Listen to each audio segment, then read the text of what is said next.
In part 1, we discussed the parasitic program that keeps us as slaves to the system and the powers who created it.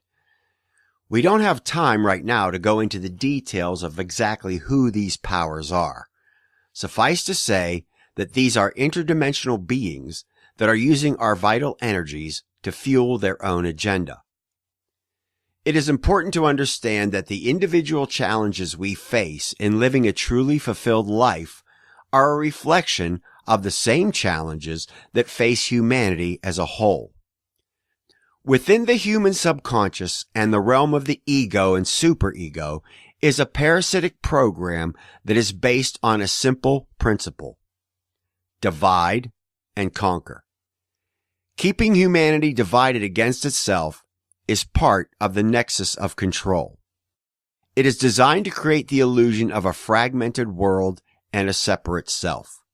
Within this illusion is the idea that we are either accidents of nature, the property of the state, or the capricious creation of an invisible God. In the end, we are left with the idea that we are alone. We are not one with our world. We are internally flawed. The world is fragmented. It is a place filled with things to be grasped at. We are left with a feeling of uncertainty, helplessness, meaninglessness, and the feeling like we've lost anything that would have been our own. Like we are the product of a vast, impersonal machine. In response, our ego seeks to protect itself by manipulating and controlling its environment. This includes the manipulation and control of other people, particularly in how they view us. While grasping for our identity and seeking to protect ourselves, we can assume the role of a dominant or passive presence. If the ego feels threatened, almost any action we take in response can be justified as an act of self-defense, an act necessary to ensure our own survival. While grasping for our identity, we descend further and further into self-centeredness. The illusion of a separate self is at the core of the human dilemma. Working behind the scenes to maintain the illusion is the parasitic, egocentric program that has been inserted into the matrix of the human mind. Supporting it are the power elite who want people to accept the separate self illusion because it makes people controllable. Those blinded by the illusion of a separate self can easily be controlled by a program of systematic coercion. This involves playing on the ego's fears of being constantly threatened. In order to keep humanity divided against itself, the power elite must create and define an outer enemy and then employ whatever means are necessary to engage people in a continuous struggle against that enemy. The idea is to keep people divided on national, cultural, tribal, religious, economic, and racial lines. In the construct of the false matrix, fear is control. As Hermann Göring said, naturally, the common people don't want war, neither in Russia, nor in England, nor for that matter in Germany. That is understood. But, after all, it is the leaders of a country who determine the policy, and it is always a simple matter to drag the people along, whether it is a democracy, or fascist dictatorship, or a parliament, or a communist dictatorship. Voice or no voice, the people can always be brought to the bidding of the leaders. That is easy. All you have to do is tell them that they are being attacked, and denounce the peacemakers for lack of patriotism and exposing the country to danger. It works the same in any country. However, in the words of Albert Einstein, we cannot solve our problems with the same thinking we used when we created them. It is possible for any human being to transcend the illusion of a separate self dominated by separation, duality, and conflict, and rise to a state of consciousness that is based on oneness with the cosmos. This was the underlying message behind the outer teachings of Buddha, Krishna, Lao Tzu, Jesus, and many others. The truth is that when you were born, you were given a name, brought into an earthly family, educated and taught what to believe. You were taught how to blend into society. However, this has nothing to do with the essence of who you really are. You are not a separate self. You are not alone. You are part of an organic whole. You share consciousness with all of humanity and the universal mind. You are part of a much larger celestial family. You are a conscious part of the universe. What you perceive as reality is the universe observing itself. The universe did not create life and consciousness. The universe is life and consciousness. In order to undo the parasitic program that forms the nexus of control over our individual lives and ultimately the human race, we must connect with the cosmic mind. The cosmic mind is pure creative energy, pure peace, and pure love. By connecting with the cosmic mind, you can undo the program that is not only keeping you from self-fulfillment, but is keeping humanity as a whole from achieving the same thing. In order to change your life circumstances, it is important to first connect with the cosmic mind, and then allow the cosmic mind to reveal your life purpose. And there are a number of modalities that can be employed to accomplish this. We will cover the first in detail. Find a natural object, an object created by nature, preferably a stone or crystal that can be held comfortably in the palm of your hand. This is your connection point. Anything created by nature carries the vibration of the earth, and anything created by the earth carries the vibration of the cosmos. Now, in order to do this, you want to hold the stone or crystal in your dominant hand. Empty your mind and simply repeat the words or the thought, "I love you." Allow this thought to resonate within you, with the realization that you are directing or projecting this thought to yourself, your surroundings, the earth as a whole, and out to the cosmos.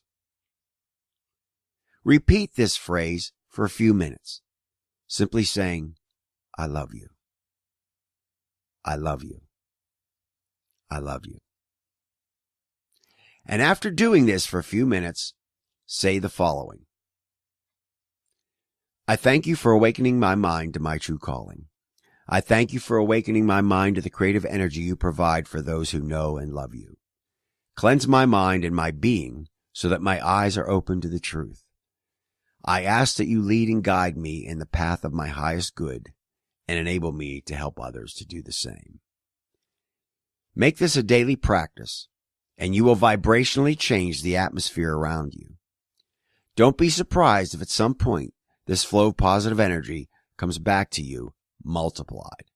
Now, there are two other modalities that you can use to further solidify your connection to your higher self and the cosmic mind. These are recorded, guided meditation and visualization exercises in an MP3 format with visual helps. The first is the Cosmic Mirror Meditation that is designed to help you connect with your higher self and the cosmic mind. This is very effective in helping you disarm the program and subconscious blocks that are keeping you from living your best life. The second is the Zero State Meditation that helps you connect with the cosmic mind by further clearing your subconscious mind and the superego of limiting programs and any limiting beliefs. This meditation and visualization exercise allows you to surround yourself with pure cosmic energy and absorb it into the very core of your being. You can get both of these meditation and visualization programs for one low price of $27. The link for these is below this video. We have also posted a link to the Reality Bending Secrets program. I'd just like to add that in my own experience with this, when I was first intuitively led to do the exercise where you take a natural object, hold it in your hand, and repeat, "I love you, I love you," and then project that to your surroundings, I was a bit skeptical because I'd never had anyone else teach me or show me this. I was intuitively led into this. But I found out after doing this for a few weeks, One day when I was on my walk through the woods, I was met with an energy that was so full of love and peace and power, I can't describe it. It literally left me in tears. So I'm here to tell you that as you do this, you can vibrationally change the atmosphere that surrounds you. And you can also vibrationally change your circumstances. This isn't going to happen overnight. This has to become a part of you. This is a life process. And as you do this, the cosmic mind will begin to intuitively guide you. You will be able to find your life purpose and begin walking in it. The thing you want to avoid doing is laying out or constructing a bunch of preconceived notions as to how this is all going to fit in and how it's all going to take place. You have to leave your mind open to be guided and allow the cosmic mind to begin working with you and bending the matrix of your reality. There may be circumstances brought to you that you could not have planned out on your own. And synchronicities, coincidences, that will be brought into your life. But the thing you want to remember is that you are allowing yourself to be guided by the cosmic mind, and you're allowing the cosmic mind to come in and bend the reality of the matrix that you live in. And that's how this works. This is a process that will happen over time as you walk in this. And we have other resources also. There are resources for visualization and so forth that we have links to below this video. And you want to take advantage of as many of these as you possibly can and start working them into your daily routine and making them a part of your life. Because when you bring these together, this is what can change and bend and mold your reality. And you will begin to be intuitively led to do things to help facilitate that. Things that fit your current circumstances, situations, and lifestyle, so that you can begin to start from where you are and begin to work and expand the energy that you're creating to bring your desires into complete fulfillment. But the resources that we've provided, the links to these resources below this video, will give you an excellent starting point for beginning your journey in doing this. Well, thank you very much for joining us. We hope you enjoyed this series. And this is Timothy Miller for Seven Spirits Rose signing out for now. And God bless, take care, and we'll be talking to you again soon.